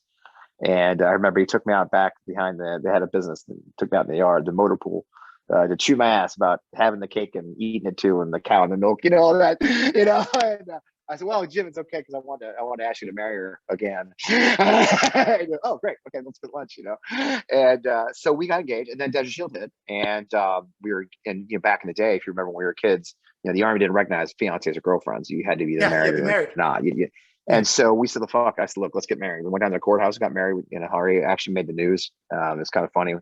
Some reporter found out we did it, and apparently we weren't the only ones doing it. And so it made the news. And we got married, and I went off to war, and I came back, and of course I lost 2 men there. That was very, very difficult as a young man, 24 years old, to lose 2 guys that you really cared about. I lost an air crew, and I came back, and then Jennifer and I, went about our lives. I went to radio school, and then we struggled to get pregnant like a lot of young couples, and it took about a year, and then she got pregnant, and all she ever wanted to do was be a mom. And my last memories of her is in the nursery we had built, folding she would take the kids' clothes out of the, and refold them and fold them and put it back. It was like her thing. It was like her nesting. And one day I went to work. I had this terrible boss, which we'll talk about it. And I went to work. I was a company commander at the time, and I was in a training meeting, and Jennifer had been running down to Nashville to exchange, of all things, our answer machine. They're talking about old school, right? 1994. They had answer machines. And I was called into the operations room of the hangar there at Sabre Army Airfield. And there was like 10 people in there, 12 people, like looking at me like I was crazy. And I'm like, "What's up?" And my boss that I'd had at that point for about 2 years is like, "There's been an accident, and Jen didn't make it." I said, "And the baby's?" Like, "Neither." And I was like, "Oh." And then I fucking passed out. I don't know what, I didn't pass out. I kind of fell down, and all hell broke loose. And that was it. I lost her. She pulled out in traffic. She didn't see the car. She pulled out. Her view was blocked by a truck. Pulled out, thinking she had the right of way, and she got T-boned, killed instantly. And so it was just real tragic. It was quite tragic at the time. We'd actually lost another wife in that unit. It was just one of those black cloud type units. If you ever had one of those, it seems like shit was happening all the time. And it was tough, And I'm 29 years old. Supposed to be a dad, it's just the Army just wasn't built for that in 1994. As a company commander, I had 200 soldiers I was in charge, 180 soldiers I was in charge of. It just, it was just tough. And I tried to soldier on because that's what I thought we were supposed to do. And I think in a lot of ways, what ended up being my survivor's guilt, my PTSD that haunted me for years to come, was because I tried to power through and just get back to work. I went on leave to bury her, and I came back after about a week just to kind of get our affairs in order. And people forget that Saddam Hussein had gathered troops on the border of Iraq or Kuwait in 1994 when President Clinton was president. People forget that happened, sort of a second Iraq threat. And so President Clinton mobilized the military to go threat. So we came off of what was called white cycle, which means we were like on vacation, packed our Apaches up to go deploy. And then I had a new battalion commander took over that week and said, "Oh, well, since we're not," then we didn't deploy. And he's like, "Oh, we should go to the field because you don't go to the field enough." Like, it's the fucking 101st Airborne. I go to the field every 3 weeks. I mean, we lived in the fucking field, Yeah. It was just, he wanted to, Anyway, so the next thing, I ended up working on 30, 35 straight days, every day, not a week after my wife died and a baby died. And so I think the damage just kind of piled up. And I think the story you're referring to is one that ended up being, when you do, so I did this treatment called EMDR. It's Mental Health Awareness Month, so it's not a bad thing to talk about this being Mental Health Awareness Month. But I was turned on to this called EMDR, which eye movement directed response therapy, something like that. And the idea being, I think it's fucking voodoo, but it works, is that you focus on it's a trauma-based therapy where you focus on the trauma, and then the therapist, like, you follow this with your eyes, and the science, it actually is science. By doing this with your eye, the eye movement accesses your short-term memory to process trauma memories into your long-term memory. The idea being that the reason you have PTSD memories that are so vivid, the reason you can smell like the moment, the reason I could go through the entire day that day happened, to include the little voices in my head, is because then that trauma had never been processed as a short-term, as a long-term memory. And so in 2018, I finally, my ex-wife was sick of my shit. She actually left. I finally went to therapy and dealt with what I've been dealing with, which had, at that point had been almost 2 decades of suicide ideations and all that kind of stuff. So anyway, what was interesting in that therapy process was what this wonderful therapist, who, by the way, I still see today, because that's not a bad thing. We kind of figured out that while Jennifer's death and the events around her dying were bad, in many ways, my military chain of command actually made it worse. Yeah. And the story I tell on that, you're mentioning that, right? Yeah, that's what it was. I read my newsletter. Mm-hmm. Yeah, I got to update my new. I'm actually stuck on the story of how Mike getting killed in Iraq right now. I'm like 2 months behind. The story is that I just finally, after all those 30 days, I was really struggling. I was coming apart at the seams. Everybody knew it. People had gone to the commander saying, "You got to let Wellman get out of here, and take a break because he's not good." I mean, I hadn't fucking paid my bills, man. My wife did. I mean, it was nuts. And I'd given away her pets because I couldn't go home to take care of her little bunny rabbits that she had. I had to give them away. Anyway, so I decided to use the excuse to go up to New York to put her gravestone in, because you have to wait for the grave. Little known fact of death is you have to wait for the grave to settle to put the gravestone in. This is the fun things you don't know about until somebody fucking dies. And I was going to take 2 or 3 weeks to leave. My idea was I'd go to New York, and then Jennifer had these wonderful cousins in Florida who invited me to come see them. I'd go visit them.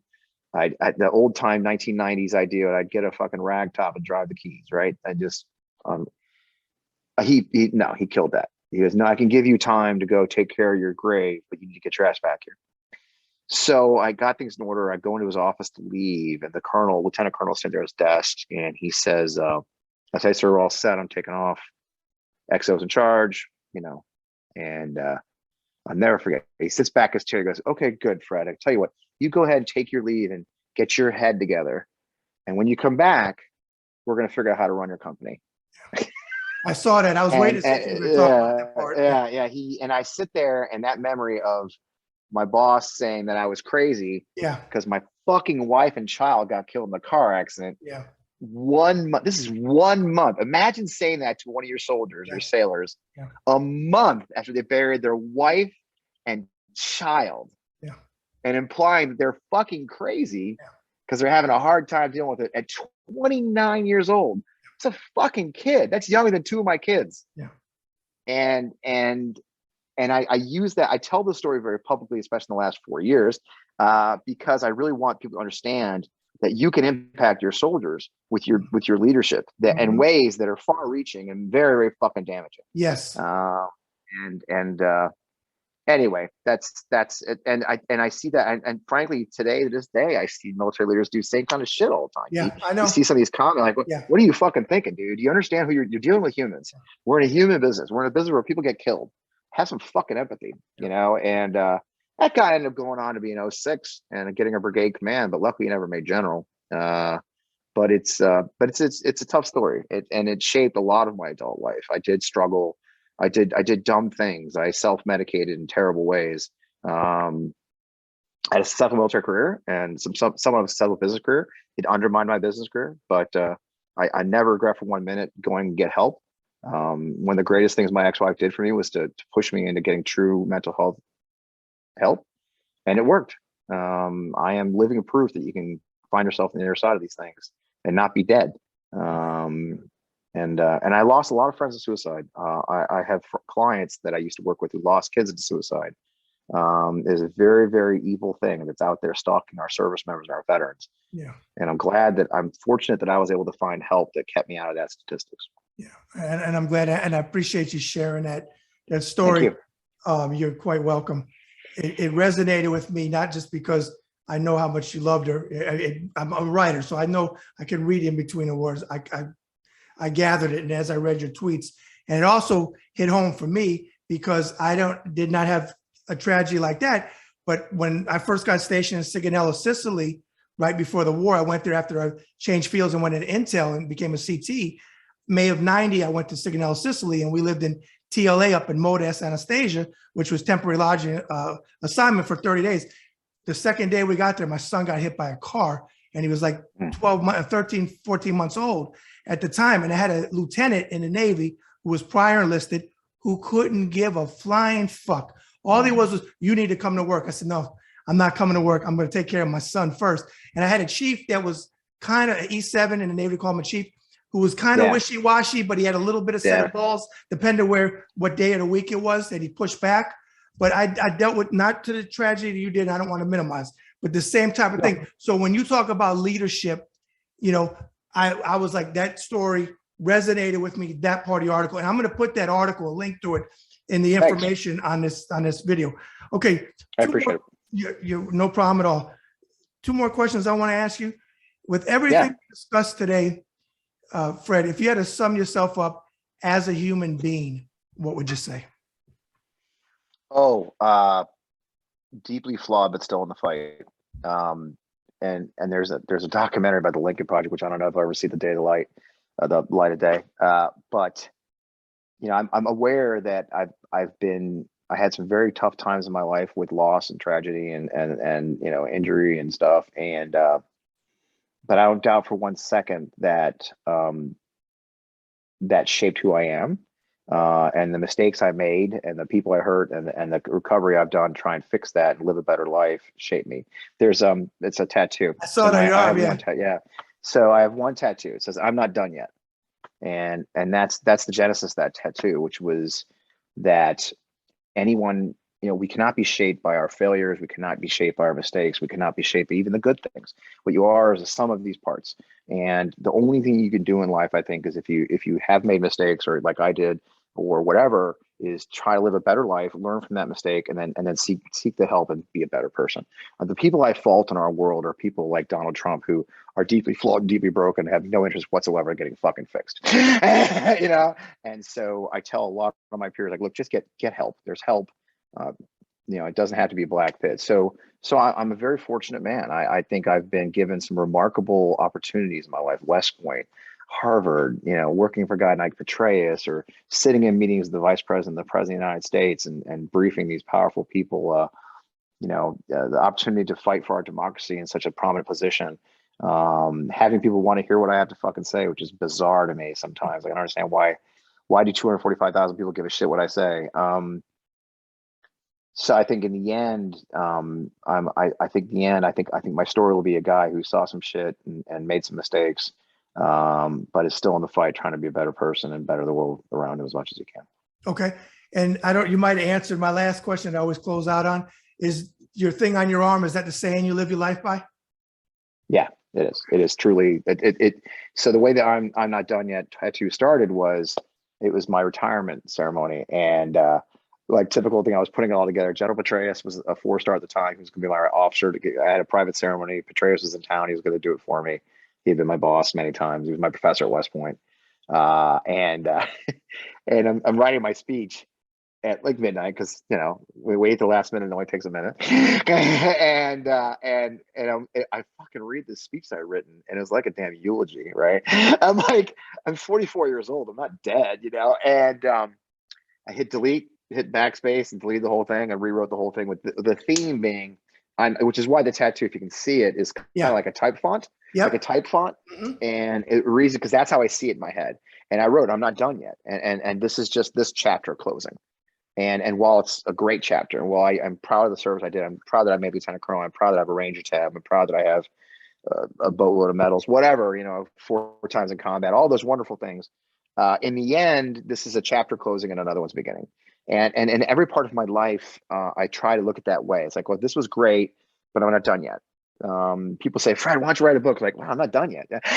You know, I don't know. I have to do a, you know, it'll be cool someday, but I'm not done yet. And so that really has become sort of my, that's why when I got it, like, and there's no punctuation. You know, people ask me all the time, there's not a period or a exclamation point, because in my mind, there's a blinking cursor still, right? And it's, I'm not done yet, you know, or it could be, I'm not done yet. You know, it could be a question, you know, and because at the moment it may be different. So it sort of becomes sort of a motto for me. And where I'm getting, I think my second one is, how hard can it be? You know, sure, I can run a hospital. How hard can it be? You know, sure, I can run a super PAC. How hard can that be? Turns out they're all really fucking hard. But having said that, I think it's the nature of a military service member, and I'll close on that too. Is you get it right? Is the nature of military service is you're trained in a job, but they throw you into shit you don't know. You weren't trained to be an SSO officer. I wasn't trained to be a civil affairs officer in 2003 when General Petraeus said, "Go take care of civilians." I didn't know how to build a school, but I learned how to be a school inspector. Right. And so, it's the nature of our beast is to figure shit out. Yeah. So I'm not done yet. I think I've had some remarkable opportunities. I can't wait to see what tomorrow shows. It could be something really cool. It could be something fucked up beyond all belief. Who knows? Who knows that Lincoln Project documentary comes out? It could be a laughing stock of the country. I don't know. But in the end, I think none of us are done yet. It's also what kept me out of the grave when I wanted to commit suicide. I saw my blow point was 2018. I'm at a conference in Atlanta. I would close on that and one of my clients is a guy named General Mark Graham, and he runs an organization called Vets for Warriors. And Mark is a 2-star general, retired, lost one son to combat and one son to suicide of his 3 kids. And Mark was on stage with a wonderful woman, Dr. Kata Franklin, who at the time was the head of mental health suicide awareness program for the DoD. And with them was a guy named Frank Larkin, who at the time was the sergeant. I worked for Frank Larkin. You know Frank Larkin? I know. Are you kidding me? That Mr. 5'3", 5'4", Frank Larkin. He was a Navy SEAL, and sadly, I think his son committed suicide. Well, no, do you know the name of my hospital in New York? Ryan F. Larkin Memorial Hospital. I worked for Frank Larkin. Ryan. I worked for him at JIDO. I know him. Frank Larkin was up there, not months after his son committed suicide. Yep.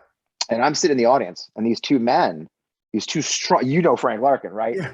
Navy fucking SEAL. I know. By the way, and old school Navy SEAL. Yes, old school Navy SEAL. Not a Gallagher or right. An actual silent professional. Yes. 5-0. Yep. Could fucking kill you, right? I think he's from Philadelphia. I think he's from Philly, but I can't remember. Yeah, he's old school East Coast. Oh yeah, like us. I know. And so here's these 2 incredibly powerful, strong men on stage, absolutely a fucking mess. Yeah. Because they lost their sons to suicide and couldn't stop it. And I remember sitting in that audience. This is truly my low point, September 2018 or 2019. Was it 19? It doesn't matter. And 19. And no, 18. Sorry. Anyway. And I remember thinking to myself, fuck, I can't kill myself. Because I saw my daughter, I saw my 4 kids, I saw my grandkids that were coming.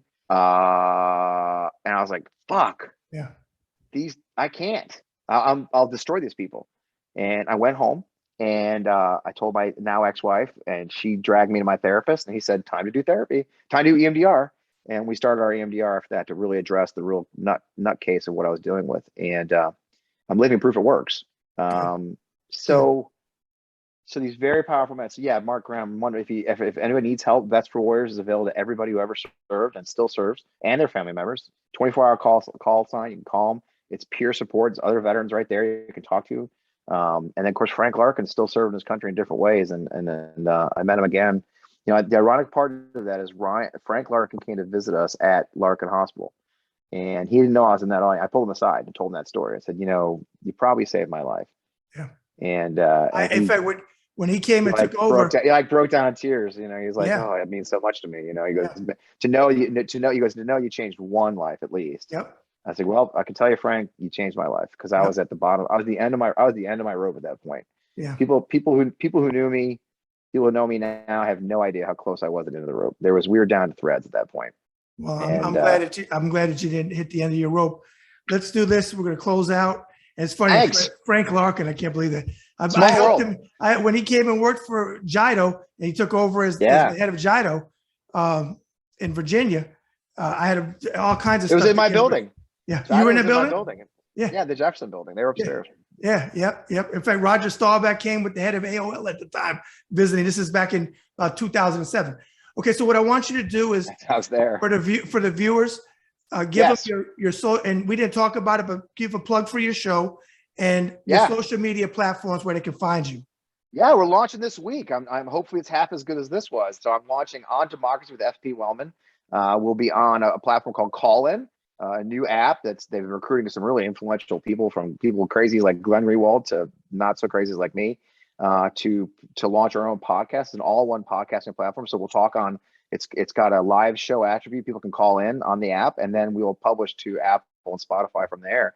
So I'm really excited. I debut tomorrow, actually, tomorrow at 5 o'clock Eastern, with Rachel Vinman, my friend Rachel. So I figured I'd have a friendly voice that first time. So I'm really excited about the new podcast. And then, of course, I'm on Twitter all the time at FP Wellman, Frederick Paul Wellman, FP Wellman. And then all the platforms, IG and Facebook, I have official pages there. So I'm pretty active on the internets. Okay. And of course, beerhallproject.com. If you want to check out the Beer Hall Project, we'd love your support. We're actually building, I'm really excited about our first project. I can't tell you what it is yet, but we're going to do a project to kind of try and reach across the divide and figure out how we talk to each other, how candidates can talk to our friends on the MAGA side and kind of start finding a way that we can work towards saving our democracy together instead of against each other. Good luck with that part. I'm still a fucking dreamer. I don't know. I'm still a fucking dreamer, man. I hear you. Good luck with that. Hey, if you can do it, hey, more power to you. I'm going to close out with a couple of thoughts, and I'm going to give you back the mic to completely close out, and that's going to end the show. Again, I thank you for coming on. This show is all about moving humanity forward. And I tell people it comes at a cost. You know that cost. As you said, you left the internet for a while. Threats, it's not always money. People always get wrapped around dollars.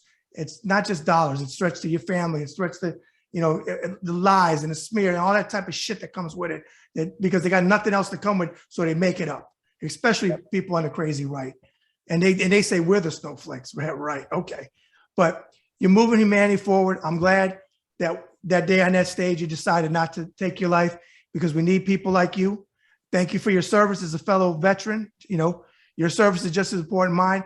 And I'm glad that you're on our side, that you are veterans against Trump, not for Trump, because unfortunately we got a lot of them that are, which I don't understand. I will never be with it. I support troops that are not with them, but if you're with them, I got nothing for you. And I can't reach across the aisle or the VFW bar or anywhere else.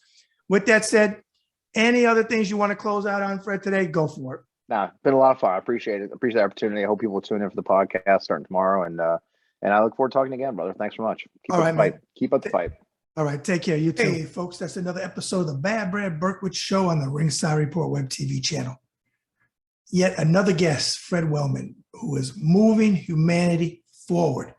These are the type of guests that I'm going to have on my show each and every time out, from the entertainment world, from the political world, from the business world, and from anywhere else in the world, for that matter. So make sure you retweet this show. Make sure you hit that button and you subscribe. And make sure, folks, that when you can, which is not hard to do, even the smallest tiny bit, try in your areas to move humanity forward. That's my life's mission. It's not just words to me. It's not just words to me. And remember, every act of kindness is a little love we leave behind. Bad Brad out. Thank you for watching the Bad Brad Berkwitt Show. Please follow, subscribe, leave comments, forget about it, and move humanity forward.